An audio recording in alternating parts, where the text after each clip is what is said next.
نهائيات كأس إفريقيا بأقل من 20 سنة، مصر 2025.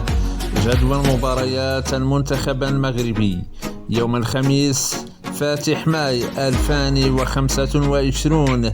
كينيا تلاقي المغرب على الساعة 6 بتوقيت المغرب، 8 بتوقيت مكة المكرمة بملعب القاهرة الدولي. يوم الأحد 4 ماي 2025 المغرب يواجه نيجيريا على الساعة 6 بتوقيت المغرب، 8 بتوقيت مكة المكرمة بالملعب الدولي بالقاهرة. يوم الأربعاء 7 ماي 2025 تونس تلاقي المغرب على الساعة 5 بتوقيت المغرب، 7 بتوقيت مكة المكرمة بملعب السويس.